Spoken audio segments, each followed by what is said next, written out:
Hello everyone, I am Tathagata अवतार, currently a first year MBBS student at AIIMS new Delhi. तो last video में हमने बात करी थी कि कैसे कम चैप्टर्स को पढ़ के फिजिक्स में मैक्सिमम स्कोर कर सकते हैं स्मार्ट स्टडी के थ्रू। तो आप लोगों ने उस वीडियो को काफी पसंद करा और आप लोगों में से बहुत लोगों ने कमेंट करा कि केमिस्ट्री पे भी एक ऐसा वीडियो बना दो जो हम लास्ट टाइम पे क्या ऐसा चीज पढ़े जिससे मैक्सिमम स्कोर कर सकते हैं। तो देखो, फिजिक्स और केमिस्ट्री में थोड़ा सा यहाँ पे वेरिएशन है कि केमिस्ट्री में ट्रेंड्स थोड़े से फिक्स नहीं है चीजों को लेके। फिर भी अगर हम अभी से चाहें तो केमिस्ट्री में हम काफी कुछ कवर कर सकते हैं और अच्छा स्कोर कर सकते हैं, क्योंकि केमिस्ट्री एक इजियर है स्कोर करना कंपेयर टू फिजिक्स। तो हमारे पास वही 3 स्टेप्स रहेंगे जिसे आपको फॉलो करना है फॉर गुड स्कोर। सबसे पहले आपको एक वन शॉट लेक्चर देखनी है जिसमें डिटेल्ड में चीजें डिस्कस हो। सेकंड, उसका रिवीजन करना है। अगर फॉर्मूले वाली चीजें हैं तो उसे लर्न करना है, या डायरेक्ट लर्न करने वाली थ्योरेटिकल बातें हैं तो सारी चीजें याद करना। एंड थर्ड, पीवाईक्यूज करने। अभी के टाइम पे आप अननेसेसरी क्वेश्चन करने से बेटर है कि पीवाईक्यूज करो, क्योंकि मोस्ट ऑफ द क्वेश्चंस क्या होते हैं कि पीवाईक्यू में से ही रिपीट होते हैं या उसी के बेसिस पे क्वेश्चंस आते हैं। तो आपको ये 3 चीजें फॉलो करना है। तो इस वीडियो में हम पहले डिस्कस करेंगे कि इंपॉर्टेंट चैप्टर्स कौन से हैं जिसे हम करके एक अच्छा स्कोर कर पाए, और हम सेकंड पार्ट में ये डिस्कस करेंगे कि हमें तीनों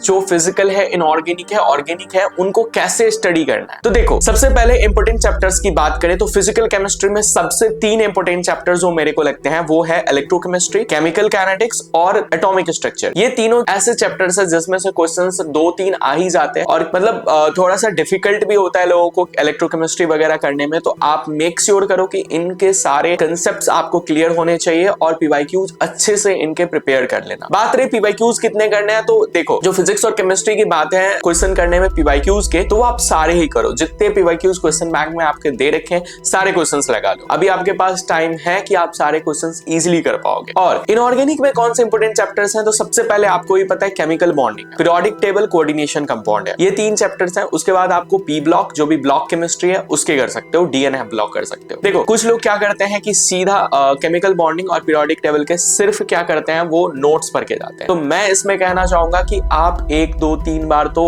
एनसीईआरटी रीड कर ही लेना केमिकल बॉन्डिंग और पीरियोडिक टेबल के। उसमें बहुत सारे ऐसे बातें दे रखी हैं वो डायरेक्ट स्टेटमेंट बना के पूछ देते हैं और हमें पता ही नहीं चलता। तो ट्राई करना कि केमिकल बॉन्डिंग और पीरियोडिक टेबल के एटलीस्ट अच्छे से एनसीईआरटी करके जाना। ब्लॉक केमिस्ट्री को तो आपको पता ही है एनसीईआरटी ही करना है। और क्वेश्चंस कहां से लगाने हैं, पीवाईक्यूज करने हैं सिर्फ, ठीक है। कोऑर्डिनेशन कंपाउंड ऐसा चैप्टर है जिसमें से 2 क्वेश्चंस तो आ ही जाते हैं, 3 भी आ सकते हैं। तो आप ट्राई करना कि हर एक पीवाईक्यूज उसका सीख लो, क्योंकि मैंने देखा है कि मोस्ट ऑफ द पीवाईक्यूज के ही टाइप पे आ जाते हैं। वेवलेंथ का, एनर्जी का ऑर्डर, ये सब मोस्टली क्वेश्चंस आते रहते हैं। बात रही ऑर्गेनिक केमिस्ट्री की, तो सबसे पहले जीओसी को स्ट्रॉन्ग करना है। उसके एनसीईआरटी जो भी क्वालिटेटिव क्वांटिटेटिव एनालिसिस देना है वो भी सीखना है, उसको इग्नोर नहीं करना है। और साथ में उसके बाद हाइड्रोकार्बन और जो कार्बोनिल कंपाउंड है, ये 2 चैप्टर्स हैं जिससे मैक्सिमम क्वेश्चंस आते हैं। तो आप इन दोनों चैप्टर्स को अच्छे से प्रिपेयर करना। तो देखो, अब हमने ये डिस्कस कर लिया कि हमें इंपॉर्टेंट चैप्टर्स प्रायोरिटी कौन से सेट करने हैं। उसके बाद आते हैं हर तीनों जो फिजिकल है, इनऑर्गेनिक है, ऑर्गेनिक है, उसको पढ़ना कैसे। तो physical chemistry as it is physics की तरह पढ़ना है। आपने वन शॉट लेक्चर देखे, सारे फॉर्मूले लर्न करे। फॉर्मूले लर्न करने के बाद सीधा आपको क्वेश्चंस करने हैं, और क्वेश्चंस करने के लिए अभी बेस्ट रिसोर्स है पीवाईक्यू। सारे पीवाईक्यू कर जाओ। उसके बाद भी आपको लगे नहीं मेरे पास टाइम है और क्वेश्चंस करना है, तो एनसीईआरटी के इन टेक्स्ट एक्सरसाइज क्वेश्चन कर लेना, मोर देन इनफ है। अगर फिर भी टाइम रहे तो आप इन्हीं क्वेश्चंस को दोबारा कर लेना, ये आपके लिए फुल स्कोर कराने के लिए काफी रहेगा फिजिकल केमिस्ट्री में। उसके बाद आते हैं इनऑर्गेनिक केमिस्ट्री। इनऑर्गेनिक केमिस्ट्री का सीधा है कि आपको लर्न करना है चीजें। आपने लेक्चर्स तो देख लिए, उसके बाद एनसीईआरटी से सीधा रीडिंग लगाने। आप इनऑर्गेनिक की जितनी रीडिंग करोगे बायो की तरह, उतने ही अच्छे स्कोर आएंगे। तो आप ब्लॉक केमिस्ट्री वगैरह को तो पूरा रट ही जाना, जैसे भी करो रट जाओ। केमिकल बॉन्डिंग, पीरियोडिक टेबल, इनके भी एनसीईआरटी को इग्नोर मत करना, पढ़ लेना, और साथ में पीवाईक्यूज कर लेना। पीवाईक्यूज इंपॉर्टेंट है, coordination compound, chemical bonding, periodic table. तो इन पीवाईक्यूज मेक श्योर कि सारे कंप्लीट करके जाओ एग्जाम में। बात रही ऑर्गेनिक केमिस्ट्री की। ऑर्गेनिक केमिस्ट्री थोड़ा सा इंटरमीडिएट सा लगता है, क्योंकि इसमें थ्योरेटिकल बातें और जो न्यूमेरिकल बातें हैं दोनों हैं। इसमें सिर्फ आप थ्योरी रटने या फिर न्यूमेरिकल करने से काम नहीं चलने वाला है। तो आप क्या कर सकते हो कि ऑर्गेनिक में सबसे पहले तो आप जीओसी को स्ट्रॉन्ग करो। तो देखो, बाकी जो चैप्टर्स है, हाइड्रोकार्बन्स हो गया, अल्कोहल, फिनॉल, ईथर, जो भी है, उस चैप्टर्स की एनसीईआरटी की रीडिंग करनी है। रीडिंग करते हुए एक कॉपी और पेन लेके बैठो, जितने भी रिएक्शंस एनसीईआरटी में दे रखे हैं वो लिख के